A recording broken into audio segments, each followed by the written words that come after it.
माटोको कथा ढुङ्गाको कथा हो यो। त्यसो भएको कारणले संस्कृति आफैमा यो माटोसँग जोडिएको एउटा शक्ति हो, संगठन हो, एउटा अभियान हो जे बुझ्दा पनि। मैले जस्तो गाउँछु त्यस्तै गाउनुहोस् ल। ल रेडी हो?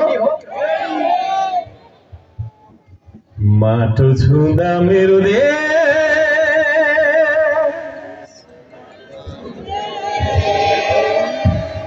माटो छुँदा मेरो देश। सबैले अनिवार्य रूपमा गाउँदै गर्छ, नलजाइकन। यो देश भन्दाखेरि लजाउनु हुँदैन आदरणीय दाजुभाइ दिदीबहिनीहरू, हिचकिचाउनु हुँदैन है। त्यसले गर्दाखेरि म सबैजनालाई स्वर दिनका लागि हार्दिक अनुरोध गर्न चाहन्छु। माटो छुँदा मेरो देश,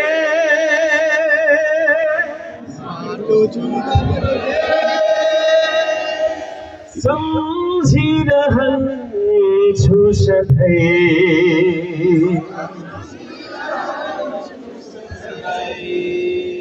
ढुङ्गा छुँदा मेरो देश,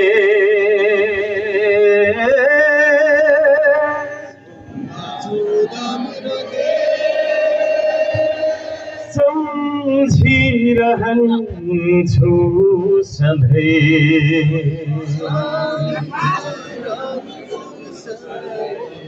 साह्रो साह्रो साह्रो साह्रो साह्रो सबैले गाउनु भएको छैन, फेरि लाज लाग्यो जस्तो छ। माटो छुँदा मेरो देश,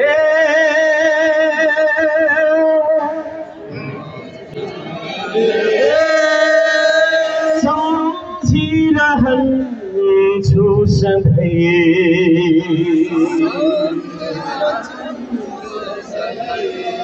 ढुङ्गा छुँदा मेरो देश,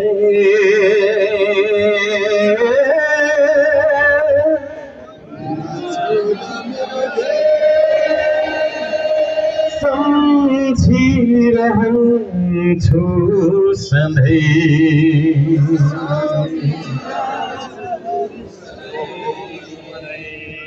हिमाल देख्दा मेरो देश,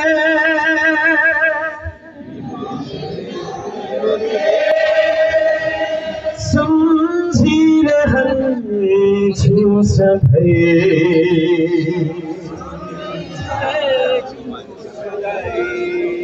तराई देख्दा मेरो देश,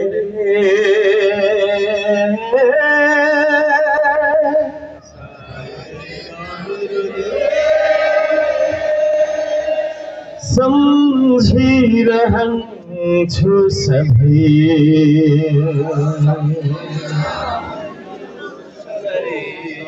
जय जय प्रकृति, जय जय संस्कृति, जय होस् प्रविधि, जय जय श्रम गर्ने संस्कृति।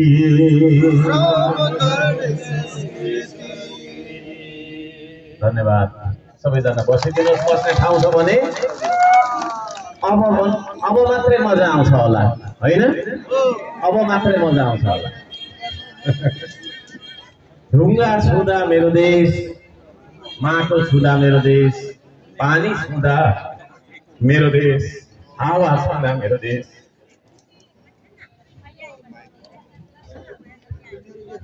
आकाश देख्दा मेरो देश, होइन? बादल देख्दा मेरो देश, सम्झिरहन्छु सधैँ, सम्झिरहन्छु सधैँ। हामी सबैलाई यस्तो लाग्नुपर्छ जस्तो लाग्छ मलाई, होइन? हामीलाई पक्कै त्यस्तो लाग्छ त, होइन? त्यस्तै भावना, त्यस्तै तपाईको चाहिँ नि चाहनालाई बोकेर हिँडेको एउटा मान्छे हो। कतिले भन्ला एउटा मेयर हो, मेयरको काम गर्छ, यसो सामान्य काम गर्छ, एउटा अभियान चलाउँछ भन्ने चिज होइन, त्यति मात्रै होइन है। यस्तै भावनाबाट उठेर एक्लै 15 वर्ष अगाडिदेखि यो समाजलाई बनाउनको लागि कुदिरहेको मान्छे हो म यो देशको ठुलो मान्छे केही पनि होइन, म सबभन्दा सानो मान्छे हो है। फाटेको लुगा जस्तो भर्ल्याङ भएको इज्जत गइसकेको यो देशलाई सिलाउन आएको एउटा सियो, म सानो सियो। र त्यो सियो सँगै गाँसिएर आउनुभएका सम्पूर्ण श्रमदाताहरू हुनुहुन्छ, तपाईँहरू यहाँहरू सम्पूर्णलाई हार्दिक सलाम गर्न चाहन्छु।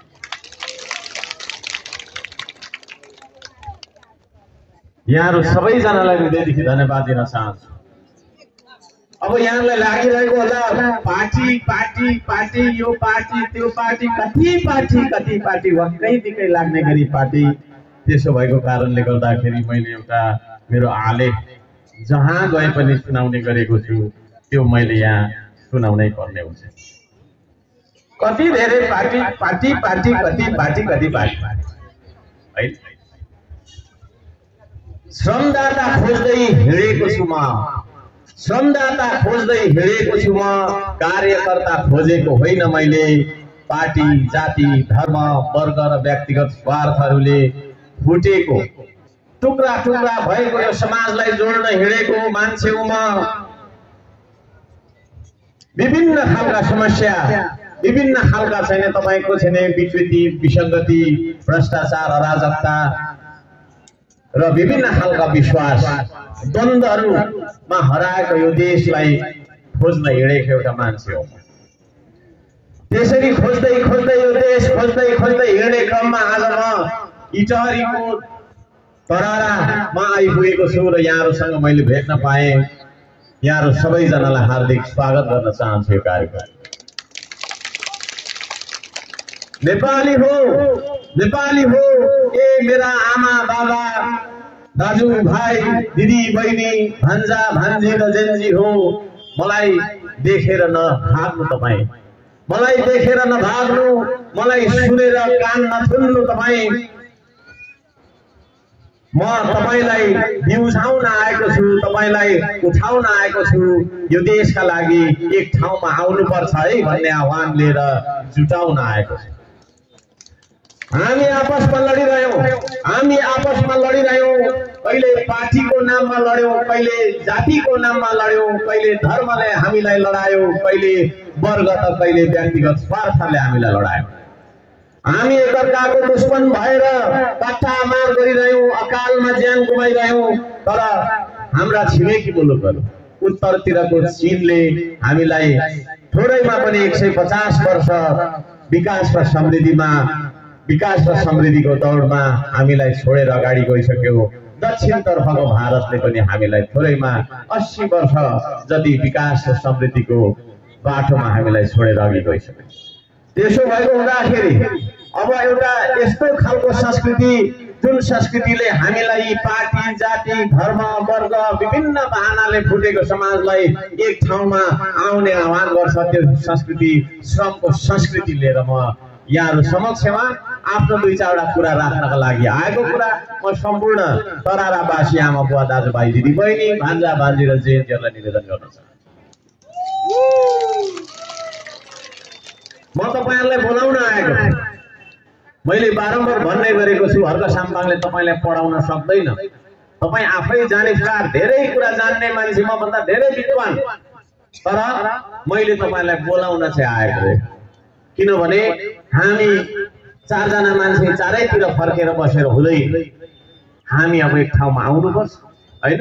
र मुठीमा कसिएका औलाहरू जस्तो तरिकाले चाहिँ हामी एकाबद्ध भएर यो देशको बारेमा चिन्तन गर्नुपर्छ, यो देशको बारेमा हामीले अब सोच्नुपर्छ।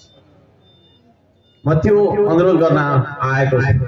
यहाँहरू सम्पूर्णलाई म त्यो निवेदन गर्न चाहन्छु। अब थुप्रै कुराहरू छन्, तर सबै कुरा भनेर साध्य छैन।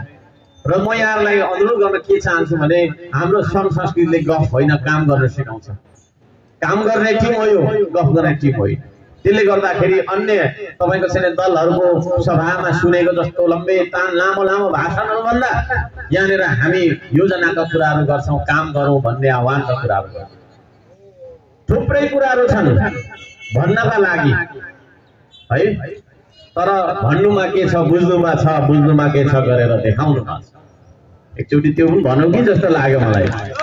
भन्नुमा के छ भन्नुस् त, सबैले भन्नु न, भन्नुमा के छ, बुझ्नुमा छ, बुझ्नुमा के छ, गरेर देखाउनुमा छ। हो यहाँ मैले जति पनि देख्दैछु तपाईहरु श्रममा विश्वास गर्ने सोझा सिधा मान्छेहरु आउनु भएको छ। सोझा सिधा मान्छेलाई बोल्न पनि लाज लाग्छ है, बोल्न लाज लाग्छ। यसो चाहिँ नि आफ्नो मनको कुरा राख्न पनि उलाई डर पनि लाग्छ, कता हिचकिचाहट हुन्छ। आफ्नो परिचय दिन नै आउँदैन, नाम भन्ने हो कि होइन, नाम भन्दा आफ्नो ठेगाना भन्न बिर्सन्छौँ हामी, ठेगाना मात्रै भन्छौँ होइन, नाम भन्दैनौँ। यो खालका मान्छेहरू हामी छौँ। हामी किन भन्दाखेरि बोल्न लजाउँछौँ, बोल्न डराउँछौँ।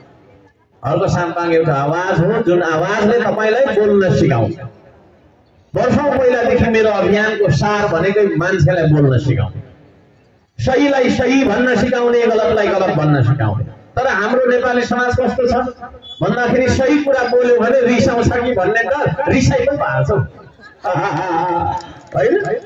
त्यसले गर्दाखेरि अब सोझो मान्छेलाई त सही कुरा गर्न मन लाग्छ। सही कुरा गर्ने बित्तिकै सबै रिसाउँछ। अब घर परिवारदेखि लिएर छरछिमेकी सबै रिसाएपछि त बरु त्यो भन्दा नबोल्नु भनेर तपाईहरु बोल्नु भएको छैन। म तपाईहरुलाई बोल्ने मान्छे बनाउँछु। नम्बर 1 है, बोल्नु पर्छ।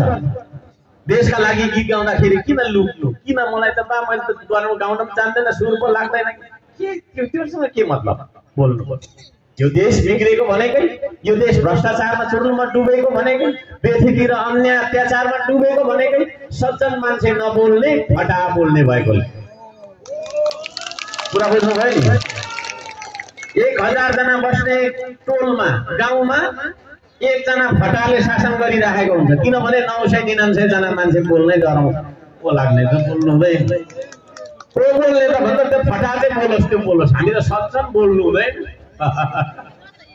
यो खालको सोच विचार हामी राख्छौँ। त्यसले गर्दाखेरि हाम्रो समाज पछि परेको छ, सत्यवादी समाज भएको छैन। यो देश फटाहरूले चलाइराखेको है। त्यसो भएको कारणले त्यो फट्याइको विरुद्धमा, त्यो अन्य अत्याचारको विरुद्धमा, त्यो भ्रष्टाचारको विरुद्धमा हामी अगाडि बढ्नुपर्छ। बढ्ने हो कि होइन? बाहिर बस्नेहरूले भन्नुहोस् न, भोलि बढ्ने हो कि होइन? हो भन्न पनि हामीलाई लाज लाग्छ कि क्या हो? पर बस्नेले भनेको छैन हो कि होइन बोल्ने?